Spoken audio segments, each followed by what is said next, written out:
Yan, andito na naman si Josh Electrical Vlogs at para mag-repair tayo ng isang ceiling fan. At ito yung ceiling fan na ngayon nyo lang makikita dahil ngayon ko lang ito binaba dahil ito ay umusok. Yan, pero ito yung maandar pa. Yan, so ang problema nito ay umuusok dito nung habang ginagamit ko ay umuusok. Kaya nung binaba natin syempre check na natin so check natin to kung okay pa ba. So yung magnet niya ay okay pa, yan na meron pa ako nararamdaman na magnet, kumakapit pa yung magnet niya, so okay pa yan. So dito titignan natin kung meron pa siyang reading. Yan, kaso pangit na ng wire. Yan, so cutter natin yung wire. Yan, so itong electric fan na to matagal na to, magkasabay ito doon sa ceiling fan na lagi kong ginagawa, yung kulay blue. Ito kasi itim, pero ito mas dihamak na bago to kaysa doon, pero ito ang unang bumigay. Bagay, di ko rin naman to na may maintenance Yan, testerin natin. Tapos balik na natin itong isa, siguro yung clamp yung gamitin natin ngayon. Itong gamitin natin, bawa naman to, di ko to nagagamit Ngayon salpak natin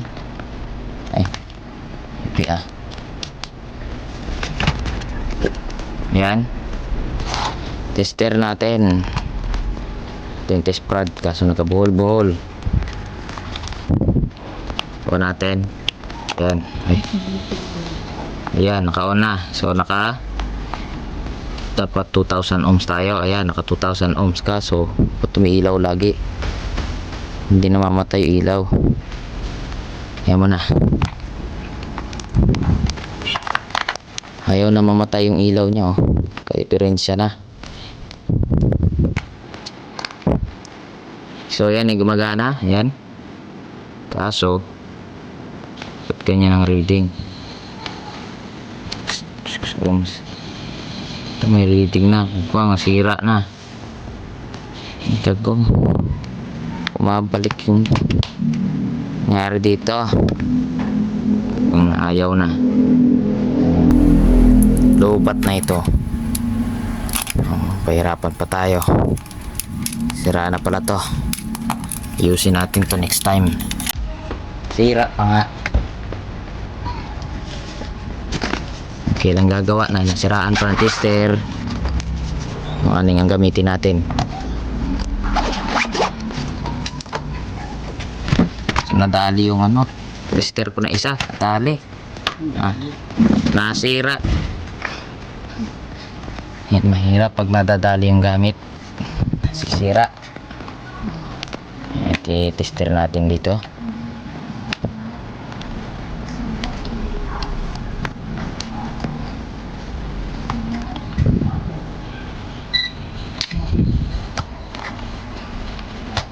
Yan, tester natin. Set natin to sa mega ohms, sa resistance mode. So ngayon ito dapat ay gumagana. Ayan, gumagana siya ayan, nagbabaser. Tignan natin. So dapat ito gagana ito dahil meron pa, dahil nung huli kong isinaksak ito ay gumagana pa. So pag titesterin natin, ayun, wala nang reading. Wala dito tayo sa diode, ayun, meron pa. Ayan 1.2. So hindi normal yung kanyang reading, dapat yan 0.700 lang. Yan ayan, dapat 0.700 ito, pero 1.256. Tester natin dito sa resistance mode, diode kasi yun. Yan, tester natin. Ayan, 1.4 talaga. Ayan 1.4 kilo ohms. Yan mataas yan. Patay tayo nito. Pag ito hindi bumaba mamaya, titignan natin. So meron pa naman siyang reading kahit pa paano, pero hindi normal yun. So ba't bubuksan natin to? Kaso wala pa tayong screwdriver. Kuha na tayo ng screwdriver. Ito, bubuksan natin dito sa bandang gilid. So mahirap pa. Kuha na lang tayo ng barila. Yan, meron na tayong barena. Si Inko ngayon ang ating gagamitin. Si Kilat ay pinagpahinga ko muna at kakagamit ko lang.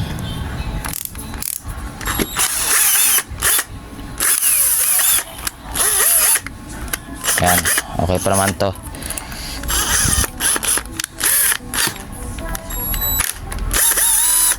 Set natin sa pinakamababa para hindi bumigay yung ating kagwang. Illustrated pala ito. Ayaw matanggal. Kagwang.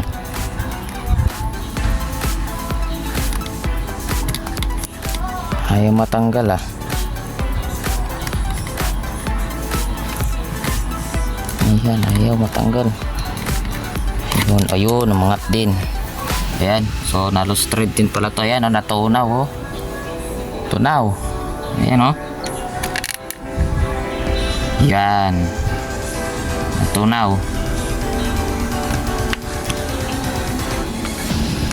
So tunaw. So ibig sabihin mayroon nga nangyaring hindi maganda. So yung wire niya mukhang okay naman.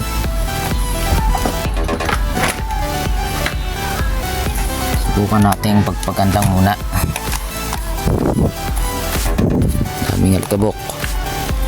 So ito may isa kong screwdriver dahil ito ay maliliit na yung kanyang butas. Ibang drill bit ang gamitin natin.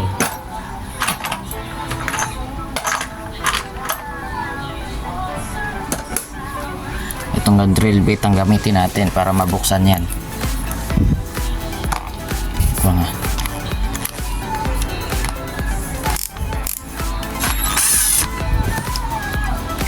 ayan to. Ayan.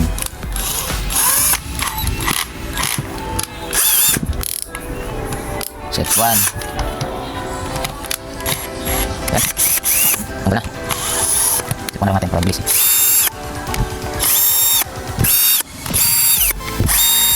Yan, na. Yan, tanggal na. Yung mga tornilyo, lalaglag natin. Yan, so ito yung 5. So 5 tornilyo. So dyan lang natin. So napakalikabok ang loob. Grabe pala ang dumi. Oh, naman kabuk na pumulopot to. Kagwang, ang liit ng motor. Maliit yung motor niya. Nasa muna pagan lang natin dahil para bawasan yung kanyang dinadala. So mukha namang hindi siya natunaw, pero ito ay umuusok na. Ayan o, tingnan nyo, yung wire niya ay naging dilaw na. So ito yung puti. Ayan, so ito pagpagandi natin bago tayo gagawa para ayos. So bukan natin irekta dito na titesterin. Ayan. Ayan o. So hindi naman natunaw yung wire. At ayan o, tignan nyo. Okay. Ayan, yung wire niya ay naipit din. So ito yung tube nito. Ayan. Ay tigas na. Testerin natin ngayon yan. Pull tayo ng tester. Ayun eh. Yan lang natin to. Bumuhol yung ating tester. Buhol-buhol. Yan, so ito yung ating tester. Yan, so nag-on na. So titesterin natin yan. Ayan, so wala tayong buzzer. Ayan, 0.3, 0.4. So good ang ating tester. So ating titesterin ito. Ayan, so testerin natin. So ayan ha. Tingnan natin kung ano yung magiging reading. Okay, kagawang. Then kung ano magiging reading, tanggal. Ayan. Yung 1.4 talaga. Kaso ayaw na magtikil. Ating tester na to Pero napakaliit ng kanyang motor. Napakaliit. Makapapalitan ito ng motor. Okay. Kaso medyo mas maliit itong motor ko. Ito yung medyo mas maliit siya.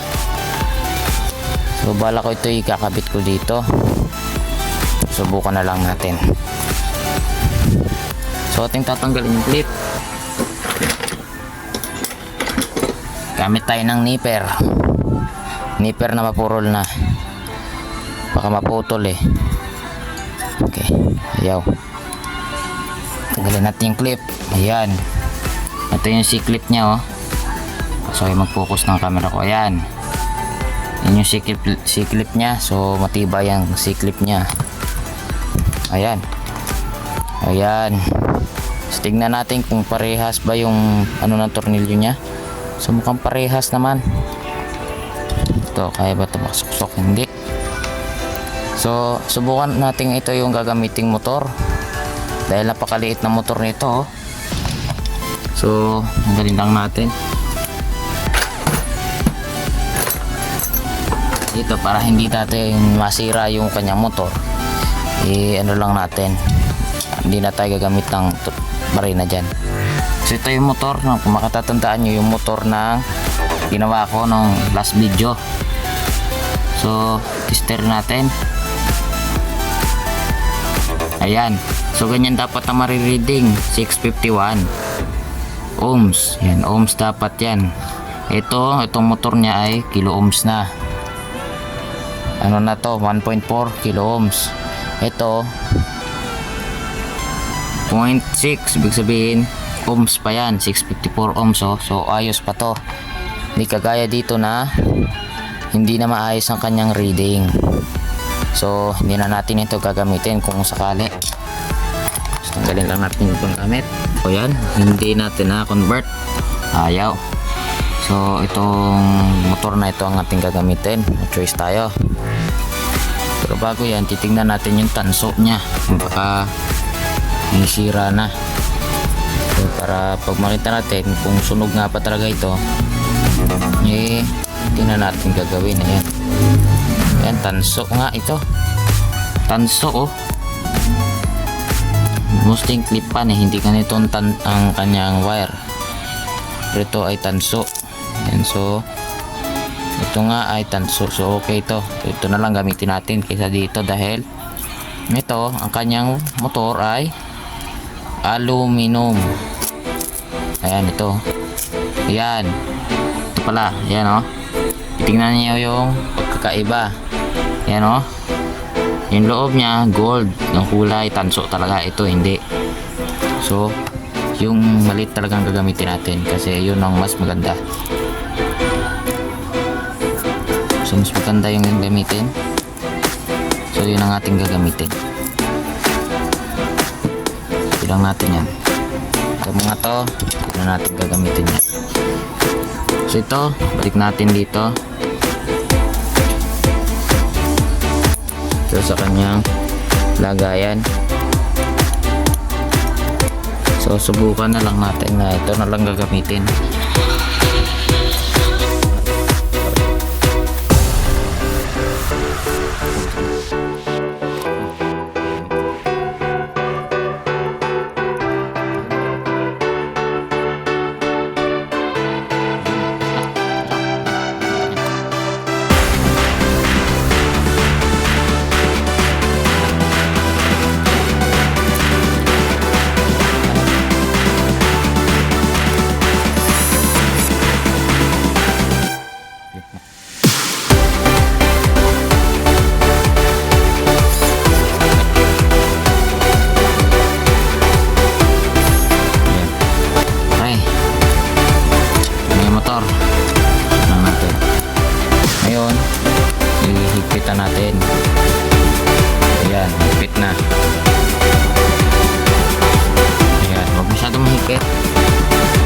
sakto lang.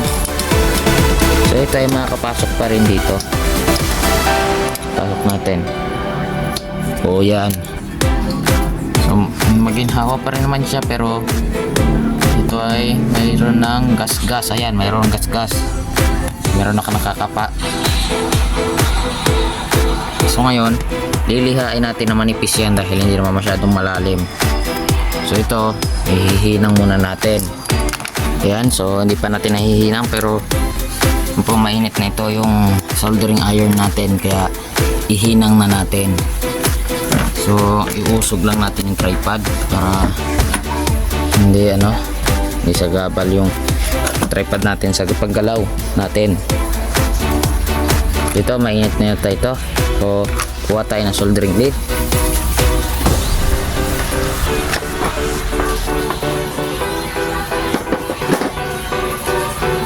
Ito. So may recommend ako rin pala ang Rubicon na soldering lead, kasi siya ay maayos ang humihinang siya, maayos ang hinang. So i-zoom natin yan, zoom natin yung ating camera para kitang kita ang ating ginagawa. Tingnan natin kung makahinang na. Ayun, nakakahinang na nga. Hinang na natin ito habang medyo lamig-lamig pa siya. Yan.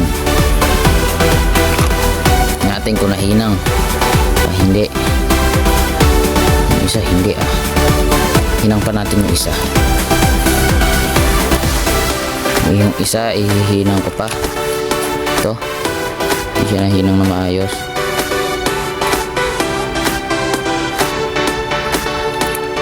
Yan. Okay na. Yan siguro yan. Okay na ba? Hindi Hindi siya nahinang. Kuwang ito So nga pala, nalinis ko na rin yung shafting nito. Okay na itong shafting niya. So hinangin natin. So gusto ko ipapakita ko na lang pala para kitang kita niya yung ginagawa ko. Yan. At least ngayon hinang na. So okay na yan. Ayan hinang na siya. So, hindi na matatanggal yan.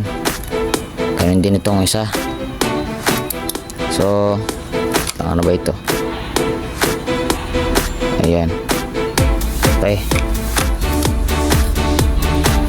So ngayon natin dito para hindi tayo masyadong mahirapan ikutin ang ating lab. So ngayon ibabalik natin yung tube nya para so ganun hindi tayo mag-ground pagka gagamitin, pero nasa taas naman ito, kaya kahit may ground dito wag lang mag-short, gumagana pa. Basta isang wire lang ang dumikit dito sa stator nya okay lang, dahil ito naman ay nasa taas ng bubong. So kahit yan ay magkaroon ng ground dito sa motor, plastic din naman to, plastic yung kanyang katawan so wala nagiging problema. Check natin yung kanyang tube, so ayaw pumasok. Ayan, ngayon meron na, kabalik na. So hatakin ko ito ng bahagya para ito ay hindi sasayad dito sa wire. So kanya magnet, kasi pag sumayad niya maingay. So ayan, okay na siguro yan. Ayan. Okay, so balik natin. So itong niya ay napagpagan ko na ng konti, pero papagpagan ko pa dahil medyo madumi pa. Ayan, so pagpagan pa natin ng konti. Tapos balik natin. Yan, so sakto. Tapos ito, napagpagan ko na ito So ngayon ito tornilyo na natin. Kuha tayo ng isang tornilyo dito para meron na tayong guide. Ito ay ating barinahin. Yan, so okay na yan. Tapos ito naman.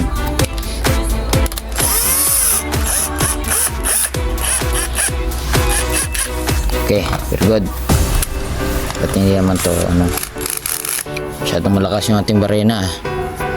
Kaya kilat talagang ginagamit ko kasi yung brushless na yon medyo mas mahina yung kanyang motor or yung kanyang torque. Ito malakas kaya nakakapag loose thread din maliban sa mga kahoy. Ay, kuwang wala binalik to kagad nga pala. Yung kanyang C-clip hindi ko pa na ibabalik. Kuwang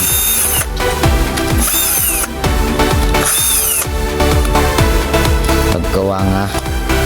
So ito wala pa siyang C-clip pala.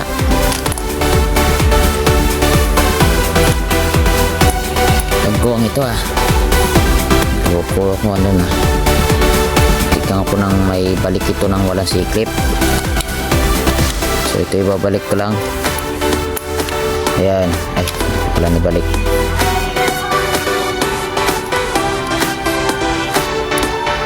Ayan.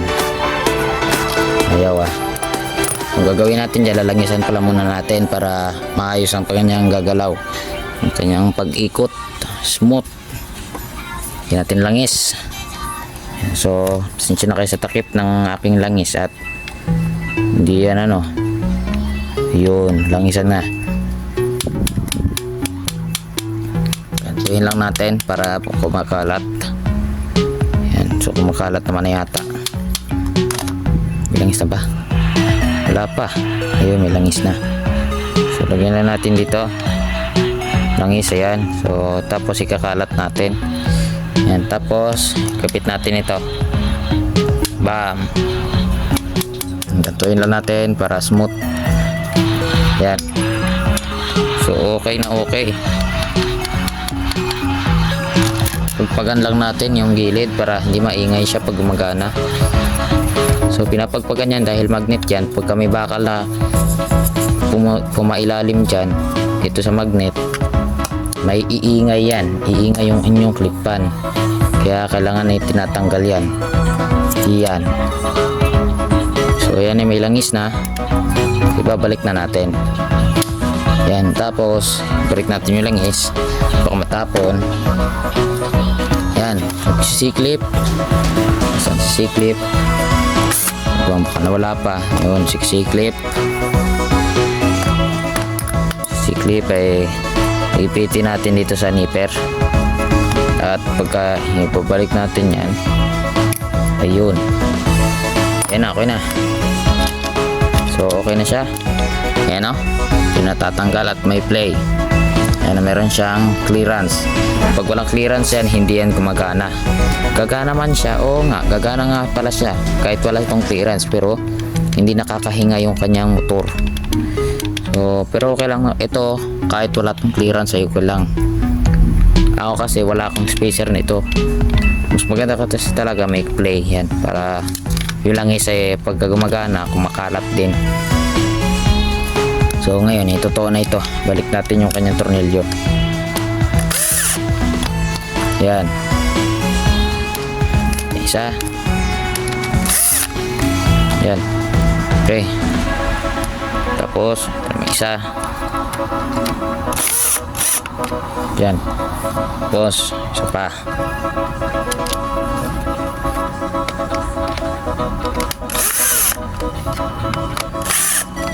Yan. Kaso wala na isa. Yun pala. Ito. Natin. Ayun. Okay. Very good. Ngayon, ibabalik natin to. Ito naman natin itapat. Yun. Ito yung tornilyo. Ito. Yung kanyang tornilyo. So, balik natin ito. So ito kahit loose thread naman ito walang problema ito dahil nasa ayan. So ito kahit ma-loose thread ito may baliktaran naman to mayroon nababaliktad yung kanyang PVC para sisikip. Ayan, so maganda ng ikot ayan, so okay na. Kanina medyo may sikip-sikip yan at hindi siya ganun kaluwag. So okay yan. Ayan. So kung makikita nyo, pag iikutin ko siya ng counterclockwise, yan o, counterclockwise, yan, bumabalik yung kanya magnet. So ayaw. Ayan o, umiikot yung kanyang PVC. Pero yan naman ay okay lang. So okay. Tapos babalik na natin to. Ay okay na pala lahat. So ngayon testerin natin to kung mayroong rating. Dahil baka mamaya ay wala. Patay si juice niyan. Testerin natin kung may reading. Kaso wala. Walang reading ah. Ay kagwang eh, hindi pa pala nakabukas ito. Ayan, so buksan natin ating tester. Ayan, medyo magulo yung ating vlog talaga ngayon. Ayan. Ayan. Ngayon, i-tester natin. Testerin natin. Ito. So on pala, kagwang talaga. Tester. Nagka-ohms ah.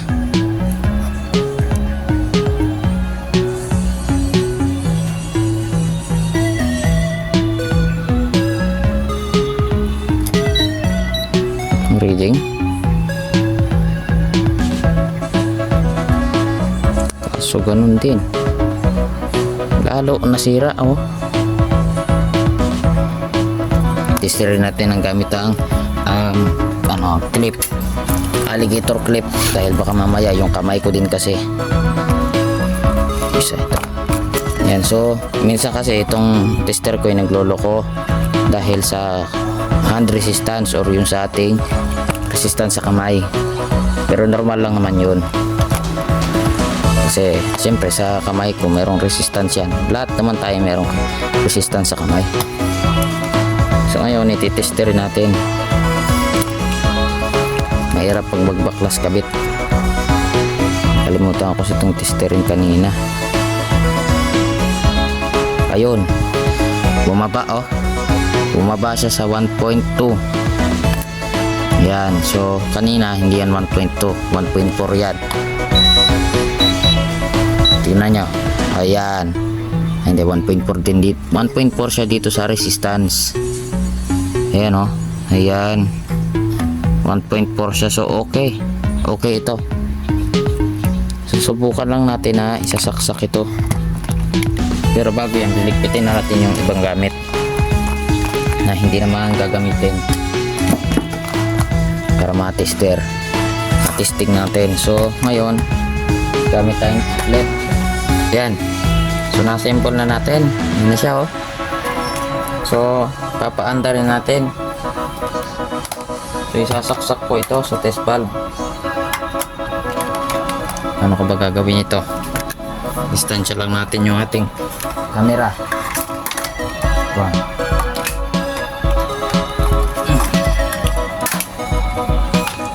So itong pagtitestingan ko, yan, kung makikita ninyo, yan oh, naka ano lang siya, duktong lang na walang electrical tape.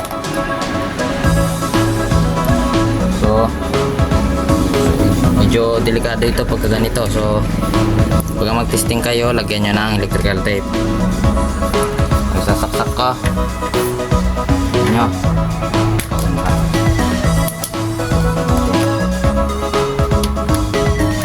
Yan, on na. Kita ba? Yan natin kung gumagana na. Yan na.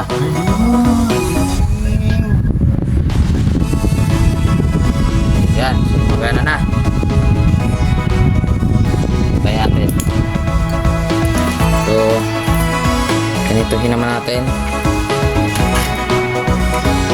yung wire, ano na natin, i-pull lang natin dito.